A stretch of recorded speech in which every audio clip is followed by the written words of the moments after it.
as we get ready to head into the new year, you know, December, wrapping up 2021, it can be a great time, and it is a time that a lot of investors and just people in general kind of look back at the past year that was, you know, what went right, what went wrong, but we also start planning ahead for what's next. What did we do wrong in 2021? What did we do right? How are we going to improve and expand on all of the things that happened in 2021 to make 2022 an awesome year? How can we make things great? How can we make things even better than they already were?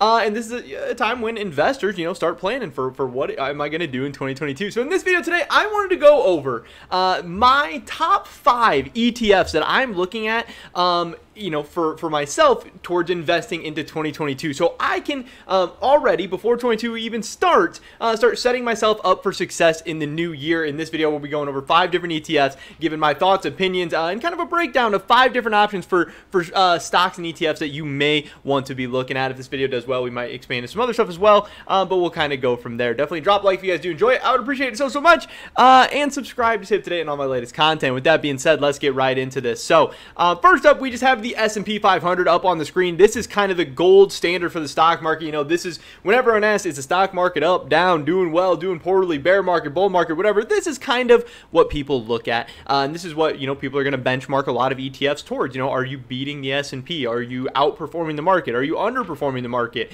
There's all different kinds of time horizons. Are you outperforming the market over the past 6 months, year to date, past year, 5 years, past 10 years, you know, whatever? That all is going to come into play. So I just kind of wanted to start off by showing you guys what the market has been doing. You know, past 6 months, we're up 11% in the S&P. Year to date, we're up 27. Past year, we're up 28. And in the past 5 years, we're up 108%. That is, you know, as of recording this video on December 8th, 2021, this thing's going to change all the time. But this is kind of what we're comparing to when we're looking at ETFs. So when you're looking for a good ETF, you want to hopefully find something that's going to outperform the S&P. Otherwise, you just would have, you know, probably had a better place to put your money as a whole, but then also keeping the expense ratio in mind as well, and that is obviously, you know, kind of the amount of your investment that's going to be charged, you know, for managing your ETF, for keeping everything running smoothly, that the company needs to take out to fill their own pockets a little bit at the end of the day as well. So you want to be able to outperform the market without paying too high of an expense ratio, you know, being an ETF that's good, solid, stable, getting you gains without being too risky. Those are kind of some of the things I'm looking at. With that being said, let's get right into this. At number 5, I have VTWO. This is the Vanguard Emerging Market Stock Index Fund ETF. This one is again, it's about the emerging markets. I think I have something pulled up right here. This is from investor.vanguard.com, where the summary is: invest in stocks of companies located in emerging markets around the world, such as China, Brazil, Taiwan, and South Africa.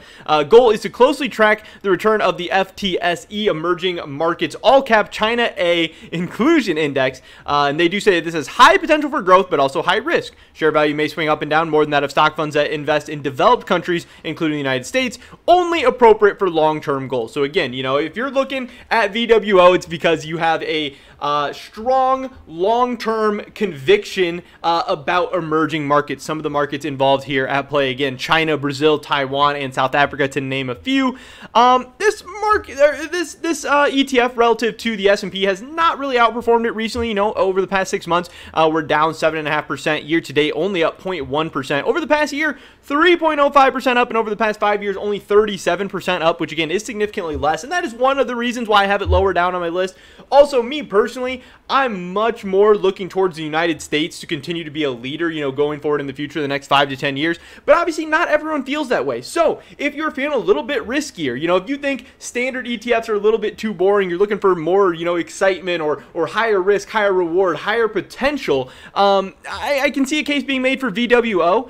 The expense ratio on this one is 0.1%, which is, you know, relatively low to pretty cheap ETF. Definitely not the cheapest out there, but it's relatively cheap. You know, it's not a horrible ETF from the expense ratio perspective. So if you are interested in, you know, looking outside of the United States, looking outside of more developed nations and developed countries, I think this one could be the one for you. Now, also at number 5, I think you could be totally fine with going with, like, you know, a European-focused ETF. You could be fine with going with a more American-focused ETF. You know, any one of your choices, kind of wherever your hunch is at towards the future. future, whether you think the United States is going to continue to be, the global leader, or if you think there's some other markets out there right now that are a little undervalued or whatever. But I did think this one's kind of interesting, looking at some of these emerging markets, because if one or a couple of these markets pops off in the future, this one could return some very, very big gains. But obviously, that is not really what has happened over the past 5 years. But again, if we're looking 5, 10, 15, 20, 25 years in the future, that doesn't mean VTWO can't outperform them from here on out. Looking to the past only gives you context about what has happened, not what is going to happen. So I thought this was an interesting place to start. At number 4, I have Invesco QQQ Trust Series 1. This is ticker symbol QQQ. This is an ETF that tracks the NASDAQ. This is a heavily tech-focused ETF. I believe around 50% of this ETF is geared towards, tech, and more specifically big tech companies. It's going to be a lot of American tech companies. So this is, kind of the opposite of that emerging markets ETF. This is, big tech companies, mostly, not entirely, but this is, tracking the NASDAQ 100 very, very closely. Here we do have an expense ratio of 0.2, so, a little bit higher than VWO, but you kind of get what you pay for. The returns on this one have been absolutely crazy. Over the past 5 years, QQQ has returned 234%. I mean, look at all the big tech companies. They're all some of the biggest companies in the world now. They are all some of the companies that have had the biggest 10, 5, and 1 year, returns on investment. These companies have been absolutely killing it. Now, again, does that mean they're going to continue to kill it? Does that mean that they've run up so hot that they're going to start losing some steam, that they might even be a little bit overvalued? I don't know, but that is something to take into account, and why, despite having amazing returns, I only have this one at number 4 on my list. Over the past year, we're up 32%, year to date, 29%, and over the past 6 months, we're up 18%. So this, QQQ, by every metric, has been outperforming the market. I think people probably expect it to outperform the market going forward. And it's kind of interesting. QQQ is definitely a lot of big name companies that a lot of people are interested in, that a lot of people see success and growth for into the future. And I think it's a pretty interesting option as an ETF. And that's why obviously it's very, very popular and a lot of people are involved with it. Next up, at number 3, I have VTWO. This is the Vanguard Russell 2000 Index Fund ETF. This is an ETF that is geared more towards small cap companies, which I think is an interesting time right now. Not all about time in the market or anything like that, but recently, big companies have been running hot. Apple, Microsoft, Amazon, Google, a lot of these companies are at all-time highs or damn near all-time highs at this point, while the smaller cap companies and even some mid-cap companies have been a little bit more beaten down. They've been a little bit more undervalued. They've been a little bit more forgotten. And I think into the future, especially right now, if I'm looking at early 2022 to start up a position, that it's possible that the companies in VTWO could be just a great value right now. I think they could have a really, really big, not only 2022, but the next 5 years. I think this could be a great entry point. Now, overall, I'm very bullish about the stock market in general. I don't think, there's a lot of places you can go too wrong, but I do think right now, specifically, it might be a great time to get into VTWO. Now, this is an expense ratio of 0.1%. Here we have that the VTWO invests in stocks in the Russell 2000 Index, a broadly diversified index predominantly made up of stocks of small U.S. companies, seeks to closely track the index's return, which is considered a gauge of small cap U.S. stock returns, offers high potential for investment growth, share value typically rises and falls more sharply than that of funds holding bonds, more appropriate for long-term goals where your money's growth is essential. So again, if you're going for big growth, if you're looking for growth companies, if you're looking for small companies to, to hit some home runs on some of these, VTWO might be the way to go. Now again, definitely more risky. If we look at the 6 months, we're down 2% on it. This is what I'm talking about. Small cap companies have not been doing that great throughout 2021. Year to date, we're up 16%. In the 1 year, we're up 19.22%. And over the past 5 years, 64.5%. So again, definitely not been keeping up with the S&P, but that does not mean they will not going into the future. And I think VTWO just could be a really, really interesting ETF.